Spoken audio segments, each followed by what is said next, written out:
Hi, folks. Would that I could always come to you all joyful and carefree. And I want you to center in heart because underneath everything, that's always there, not just for me, but for everyone. Um, that's in heart. And the rest of what happens is more on the surface. But as we center in heart, we have a root that goes down deep into self and deep into the earth, if you will, that it grounds us, it anchors us, it gives us balance, and it helps us take the things of the everyday life. Now, um, I've hesitated to share with you lately. I'm going through some getting rid of beliefs, and it's rocking my world. Um, I might have maybe less beliefs than most, might have gone through quite a number of them, but we're all riddled with beliefs through and through. And so it's a constant arising if we're, I don't like these words, but if we're on the spiritual path, if we're warriors of truth, if we're beings of light incarnate here. And I'm finding it intensifying. And it's hard. It's like at first the beliefs that get exposed and get to go up in flames are more specific. Um, but as time goes on, we see webs of beliefs, things that are connected up that begin to fall apart. And we begin to be less and less anchored and locked into the matrix and more empty. Now, another way to say that is centered in heart, but empty is also true. And overall, it's good. I mean, we don't find that we're polarizing so much, and we're amazed at things that used to, really pull our tail or rattle our cage or whatever you want to say, things that used to upset us or that we used to feel like we had to take a stand on one way or another. We're amazed to find ourselves quite unconcerned. Things that used to be important are just, we're not taking ourselves so seriously. And the things of this world so seriously. And there are such major benefits to that. If you're experiencing any of it already, then you know what I mean, or you at least have an inkling. But if you're really in the midst of this, uh, you're just a whole new person that you're constantly getting to know and getting acquainted with. And you don't know yourself, and that's one thing that you're acquainted with, is that you don't know. And overall, it's really rather nice, but easy? On the one hand, it's totally easy. On the other hand, it's hard work. So it's both at the same time. And I can't apologize for that. That's just how it is for me. Okay. I talked a little while back about, is there hierarchy or is there not? And there are some that are so rabidly committed, radically committed to this equalization thing, this no hierarchy whatsoever, that they're not seeing the other side of that. And I'm going to say they're being polarized there. And for whatever reason, it doesn't matter. I'm finding so far two sides of pretty much every coin.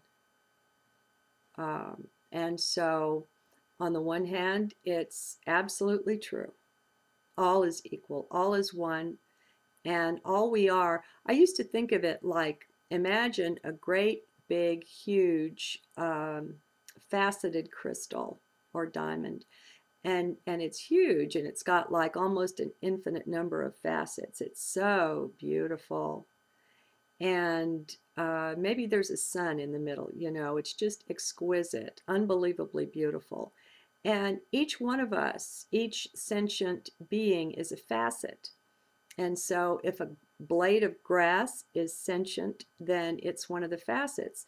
And what that is, a puppy or an extraterrestrial, or, you know, a sun has a consciousness, so does a galaxy, so does a universe, all facets or groupings of facets. And each facet is, in effect, a different perspective.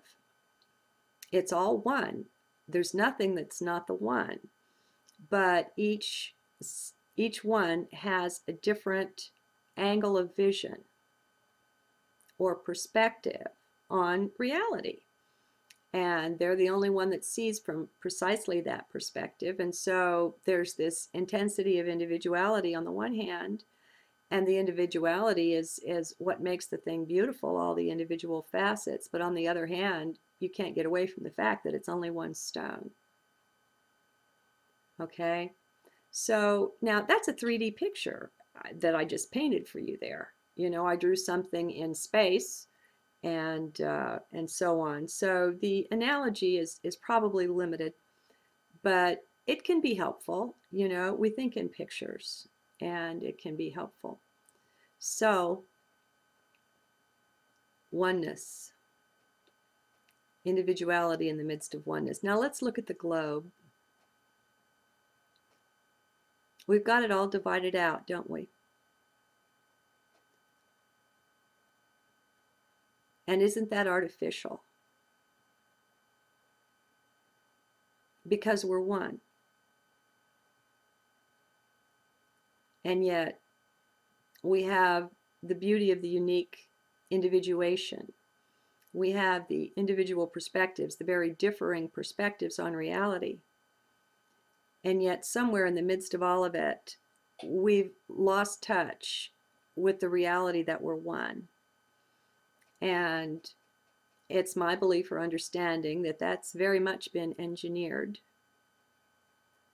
Our power is in our union. And divide and conquer is an ancient war tactic. And so I ran into a video. It's a Project Avalon interview, and I'm not going to suggest that everybody watch it. I'll, of course, put a link in the description field here and in the scribed document that goes with this video. But I'm not going to recommend that everyone watch it because I'm still reeling. It's over 2 hours. It might be closer to 3. You know, and it's 2+. I don't remember exactly. It's called The Rulers of the World, and it's Bill Ryan is interviewing not one of the Illuminati, but one of their direct henchmen. And it's difficult. What you do is you come into the aura and the energy and the mentality of this bunch, and their arrogance knows absolutely no bounds. It's one thing to say that to them we're just property or sheeple or the herd. Those are just words. That's nothing like the ultimate disdain with which they view us and manipulate us and create all the disinfo, and they just laugh behind the scenes. They just think it's so funny. You know, they love putting the truth out everywhere.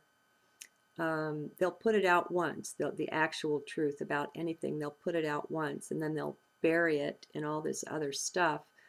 But you can't, they've covered themselves. You can't ever come back and say, well, you didn't tell us. And they can point to that once where they buried it on page 12 in a small 1-inch column where they told the truth. And so they're manipulators supreme.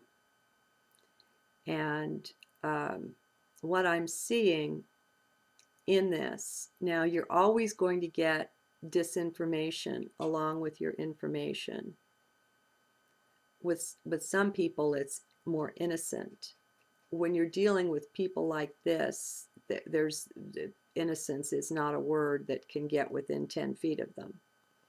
So you can't take everything in this interview for fact. And don't look for any truth in it. Truth is too sacred to get near these guys either. But they have their own perspective, which for them is their quote-unquote truth. And this guy is a henchman. He's a problem solver. He was recruited probably before birth. I'm thinking he's got some DNA that's real critical. He's not one of the bloodlines, but see, he confirms, along with David Icke, and I think there are others. Let's see. The Andromedans talk about the ruling elite and the bloodlines, and who else? I'm seeing this researcher. His name won't come to me right now.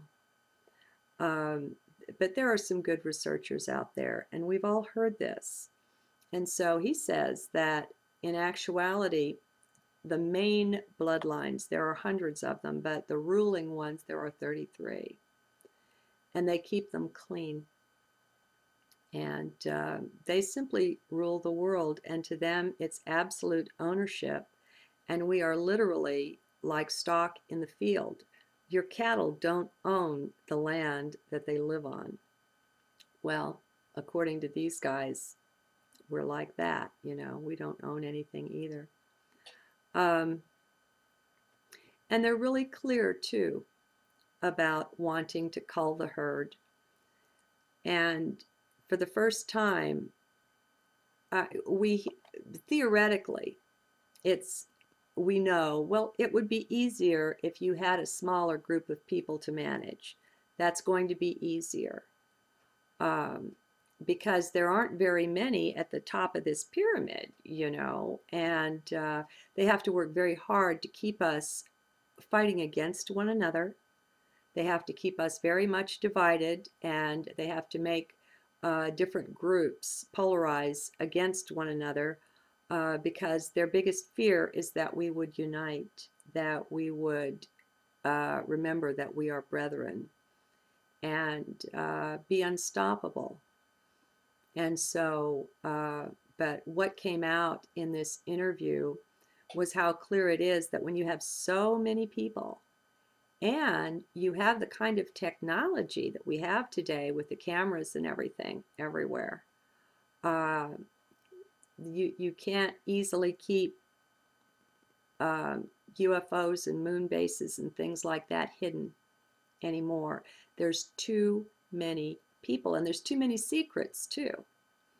And they don't like things that are messy and unmanageable. They want absolute control. And so, there's just the real clear, and furthermore, there's a justification of what they're doing, which is, you cull the herd in order to improve the stock. And I'm sorry, my friends, but, they think they're doing a good thing, and it's for the benefit of all of us. Just like the hunters talk about, well, they need to go out and shoot some of the deer, or else all the rest of them, there won't be enough to eat, and there'll be too many of them, and they'll starve and be miserable. And, anyway, they have it all worked out, and they're very, very serious about how they're doing a good thing. And it's in our own best interests, in addition to theirs. And they also figure another justification that was used is, would you kill 300 people in order to save 30,000? Now, I forget what that's called.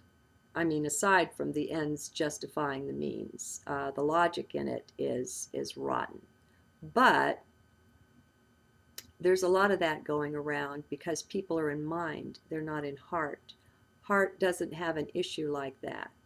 You know, heart's not going to be playing around with some ephemeral future wherein 30,000 might die, because heart, it stays in the moment and does what's right in this moment. And so you can't trick heart the way you can head. And so that exposes why we need to be kept in the mind, so that we can be confused with philosophies and ideas and thoughts and misled. All right. So uh, they have it all worked out, and to them it makes perfect sense. But of course, we cannot be allowed to know what that looks like for the most part. So this is an unusual interview. This guy that's being interviewed apparently has a terminal disease of some kind or another. And I think he told Bill that he's been given 2 years, I think, if I heard right. So God knows what his motivations are for revealing this stuff. But you've got to know that the Illuminati don't let things get out like this. I mean, even if the interview was taped, it wouldn't make it onto the air if they didn't have some kind of reason. They approve it, all right?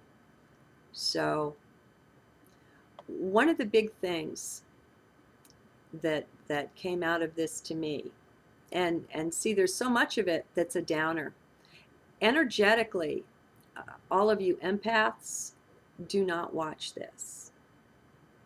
All right? Unless you have the power of Almighty God and Hercules and I don't know who else shielding you, be very careful. Or if you're going to watch it, take it in small doses. I'm pretty protected and pretty strong in the heart, pretty solid. And I watched it like 2 or 3 days ago, and I'm still having repercussions and repercussions. Now, I watched it all the way through, and so maybe that wasn't the wisest thing. But anyway, I'm just sharing. One of the best things that came out of it was, and it was kind of buried in there, but you know, they have these plans and they announce their plans. That's part of their twisted glee, to tell the truth and to inform us publicly what they're going to do. And one of the things that came out is like these plans to give us okay, this is what came out. If you draw attention to it, they won't do it.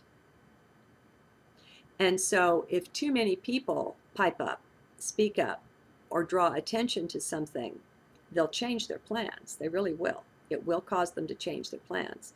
And you may have heard again and again, there have been plans to do a mandatory vaccination program. And that has been on the books, I think, for probably decades. They've been trying to make it happen, but we just won't cooperate. And it, you know, when enough of us are rebellious, it doesn't happen. Well, I mean, how much better news can you get? You know, I think that's phenomenal, fantastic, and wonderful. And it's a real lesson. You know, I think we need to take that to heart. Sure, sometimes you have to pay a price. Some people, you know, when you have a movement for freedom of any kind, some people wind up in jail. Some people wind up hurt. You don't know if it's going to be you or if it's not. But until we can lay it on the line and be so in the moment that we're comfortable doing what's right, regardless, then do we deserve our freedom? You know? Um, the Andromedan Council shared with Alex Collier that they've been waiting for us to mature, to grow up, to take on a more sovereign attitude, to take responsibility for our life, for our planet, just for whatever, you know? And absent that, they're not interested in messing with us. They don't want to babysit. They don't want to come in and do some kind of rescue that we would call for. And then, should things go bad in the future, we turn around and blame them. I'm sure there's all kinds of history like that, in the ancient past. And besides, it's just what's right. It's time for us to grow up. How are we ascending if we can't stand up and do what's right in the moment, whatever that is? And that doesn't mean you have to get fanatic and crazy. If you've been watching my videos a while, that's not the message here. The message is absolutely peaceful non-compliance.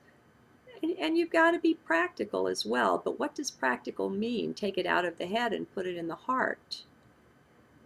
Take all your definitions that your mind has and shit can them. All right? They're worthless. File 13. Mind doesn't get it. Mind is the one that can go for that. Oh, let's kill these 300 over here because, there's 30, that's going to save 30,000 people. Yeah, right. By that line, and I'll sell you beachfront property in, what is it, Arizona, New Mexico, Utah? All right, so now another really nice thing that I think a lot of us have figured out by now is that there's absolutely no nuclear war on the books. It's not planned by these guys. It just pollutes things for way too long. And you don't set off nuclear warheads in a country and then you can't occupy it. You might get rid of the problem on the ground, but then the ground becomes the problem. So, but we've seen that. Okay, I think a lot of us have seen that. If you haven't heard of all of the many, many endless instances where UFOs have disarmed our nuclear warheads, the missiles right in the silos have been turned off, and so on. It's just apparent, and I would frankly bet that there have been missiles fired for whatever reason that have been disarmed in the air. So that's a mighty good thing too, wouldn't you say? When people my age, when the baby boomers were in school, that was the thing that we were fed to make us afraid. The Cold War and all that, So that's really good news. So there is some good news. A really interesting thing that came out of it that's frankly sickening is the whole thing with the seeds and the GMO crops. Now, it's out there, it's clear, it's apparent, but we don't put all the pieces together completely. Well, when you listen to this guy, you get it telepathically, if nothing else. You see the vision that they've got. And that vision is so clear and so obvious. Once they get to where all the crops everywhere and farmers and countries are absolutely being forced into this. I mean, it's terrible, the things that are going on if they won't agree. Once the organic people are forced out and the heritage seeds are all locked away or destroyed or whatever, then the farmer doesn't get his seeds except off the truck, and he's got to buy them year after year. Well, then they're in a position to create famine and to kill lots and lots and lots of people. and to play those kind of, frankly, they're war games. But that's the kind of thing that would happen, that could easily happen. That's what's behind this. It's an unbelievable measure of control. And furthermore, he announced that, and I'm going to say something here that I probably shouldn't, but we're not going to be allowed to say the name of a big major corporation like Monsanto, which is a curse word for anybody, for a lot of us right now. They are going to be suing and destroying anyone who mentions their name. They've got the legal thing covered to where they can do this, and so they're going to stop anybody being able to mention them. And so that's evil, but when you've got all the cards, all the money, all the power, all the control, all the politicians, all the everything, you get to write your own ticket. So there we go.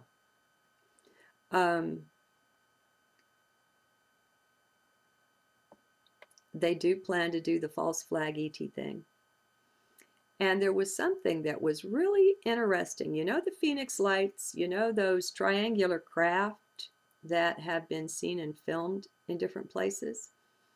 This guy said, people haven't put it together yet that they're modular, that those triangles can all interlink and interlock and make a much bigger craft. And they've got some way that they just join up together. And then when they're way up in the sky, sometimes we will see ships splitting apart and then rejoining back together as if they were one. Well, he says that these are ours. These are not ETs. However, we got the technology. The technology is likely ET. But this is human beings running this particular show. So these craft are planned to be a part of the false flag op to prove to us that ETs are bad. And of course, we need more stringent protection and laws and security and snooping and spy, whatever. You know the drill. Patriot Act crap. The thing that's kind of getting to me mostly maybe is the whole idea that all the cities, all the countries, all the borders, all the boundaries, they're phony. They're completely phony. We've been looking from the outside at them, and there's a lot of animosity against the New World Order. One world government. It's been made out to be evil. And it's kind of interesting, everything is upside down and backwards in the 3D realm here. And so we know, too, that the great big companies are completely multinational, we call them. They're completely international. They don't see borders and boundaries. And in watching the video, it was like an, oh my God. And I saw the falsehood and the falseness of how we've been manipulated into separating out. It's just a part, a bigger part, an older part of the divide and conquer thing. I mean, you can take this one all the way back to, what was it, the Tower of Babel, when we were given different languages. Divide and conquer, forever divide and conquer. Anything that separates us out from our brethren, we have to look at really suspiciously to see if there's anything legitimate under it. And, I think for most Americans, that's pretty hard, because we have a tendency to believe in our country and what she stands for. And so I'm just looking at that now, and it's hard.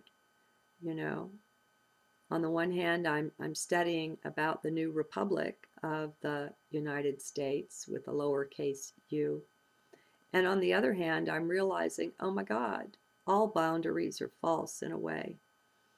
And it throws you into a tailspin because, see, that's a more fundamental belief that boundaries are good.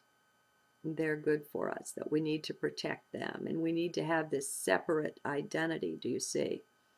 And so the thing is, on top of a belief like that, that's at the base of the pyramid, and many, many other beliefs have been stacked up that rest on that. And so that one won't pull out from under you cleanly. When that one starts going down, you know, a lot of other things begin to tumble and rumble around. And so I'm just looking at that. I'm certainly not saying I'm for what is called the New World Order. I'm not for any form of control of the people by these ones who, in effect, are monsters. I mean, that's not fair, but you know, the behavior, the attitudes, the whole control and manipulation thing is monstrous.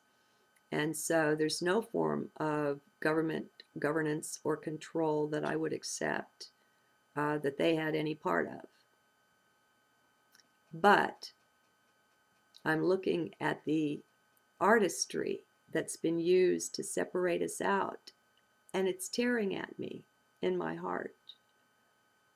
I'm aware of other lifetimes, many other lifetimes, and I've been a soldier often enough, and I've fought and I've defended, and we've all gone to war, my friends. And it was our everything. You know, we had the most deepest vested beliefs in whatever country it was. I was probably in Scotland among the clans, you know, and there was some really intense fighting there with England. And it's your everything. You swear it your allegiance, and you lay your life on the line. And you build and mold and live your life around such values.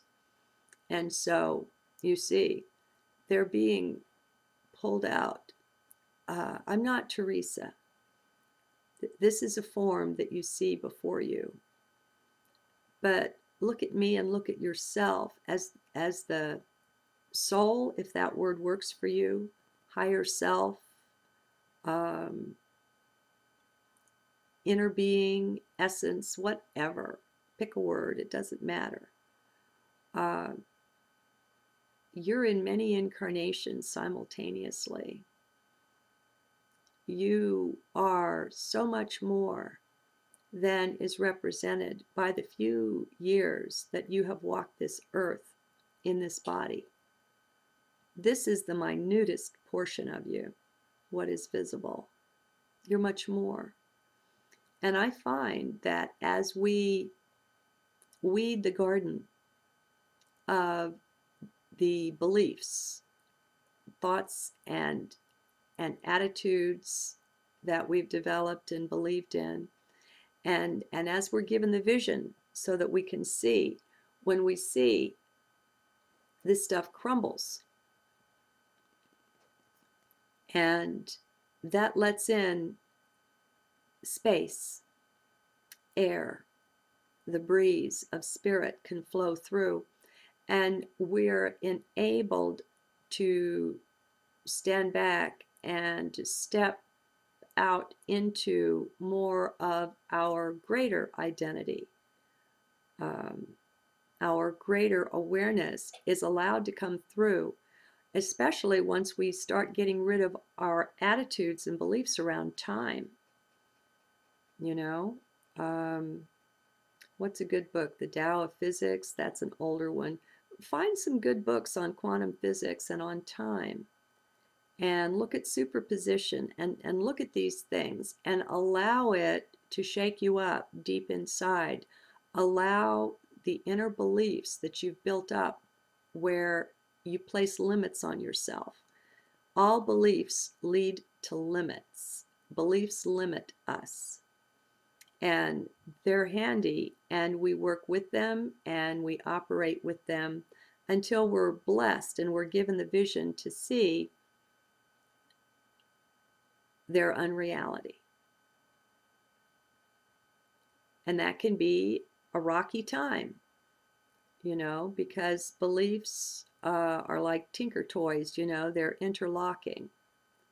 And you can get a whole cascade going, which is what I've got going right now around this thing of losing boundaries as something that's legitimate and good and worthy of well, that's hard to say. I feel just a lot of you in head with that. And you want to respond and say, well, of course it's good. But that's your beliefs talking. And so I'm going to suggest, well, okay, that's one perspective and way to look at it. But try this out, go in heart. And is it not just more divide and conquer? We're brethren. We're one people. We're the human family, the human race. And I think another perspective that's legitimate is that all of that has been used to separate us and give us causes so that we can fight and argue and disagree and be separate and divide. Okay, let me go on. Oh, well, this is good. Both time and boundaries are totally unreal. And this guy, he can't even think in terms of chronological time. Bill asks him to lay out how he developed into the space that his head is in now. And he's really unable to do that because they have no concept of time the way we do. And that's an important one. Time is linked into most everything else. I mean, all you have to do is go watch one of Ian Lungold's lectures on the Mayan calendar, and your concepts around time will take a major beating. It will just really sit you down and leave you shaking your head that you thought you knew what time was and what a calendar was and what it was for. Well, you don't, and I don't. And so anyway, time isn't. It just isn't.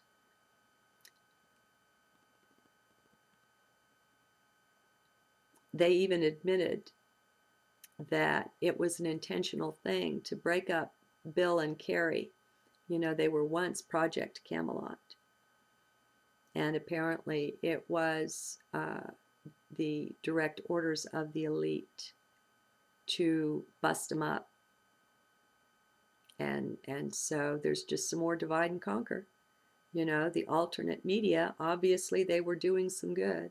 Now, obviously, too, there's disinfo on Project Camelot. There's disinfo everywhere.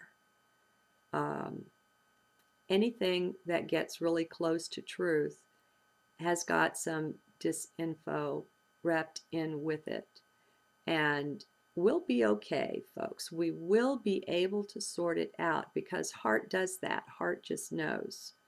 So again, it's a matter of doing the shoveling, getting the crap out. We're already these perfect beings that know and understand everything.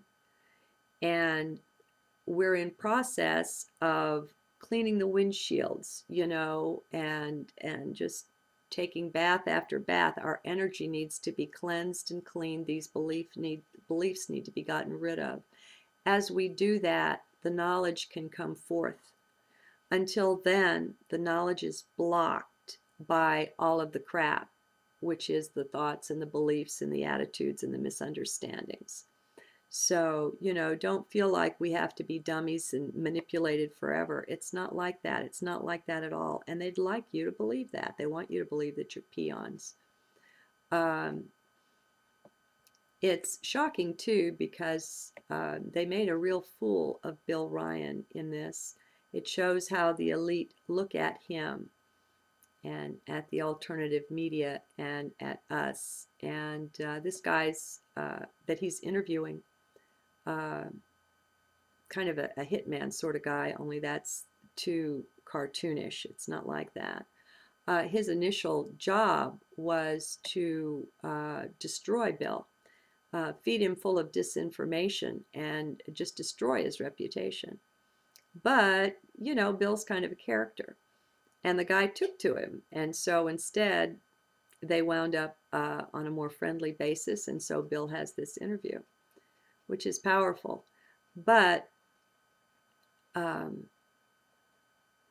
you get to see firsthand and to feel how disinformation is very much one of their major tools.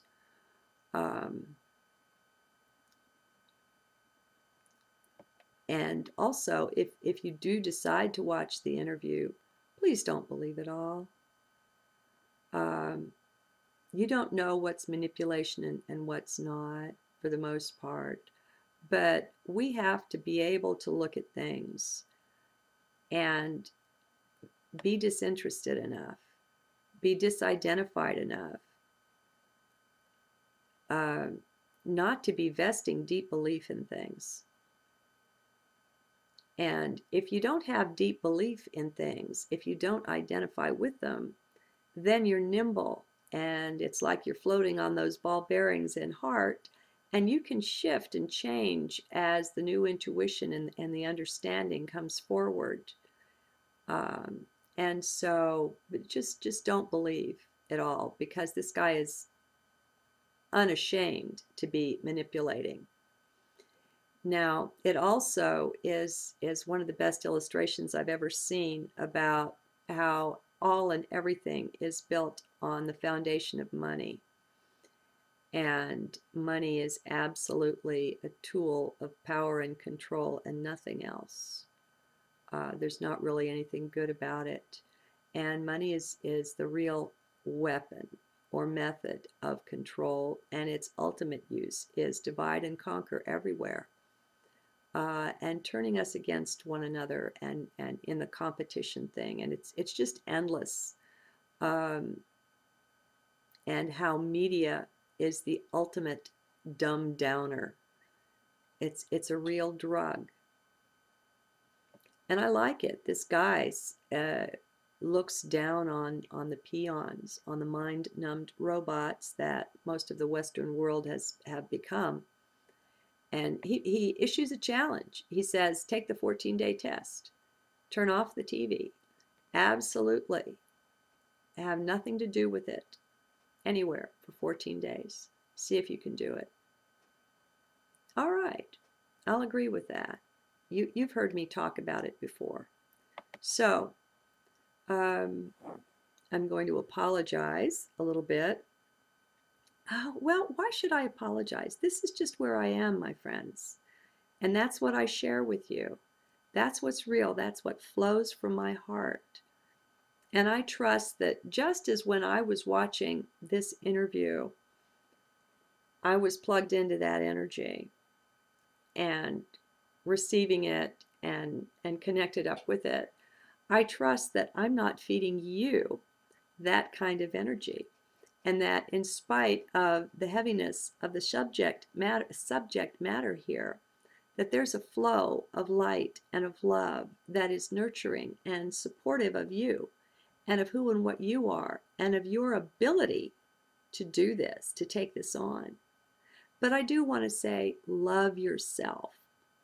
Don't bury yourself in negative energy, and then beat yourself up for being down over the whole thing. Love yourself. Be gentle with yourself.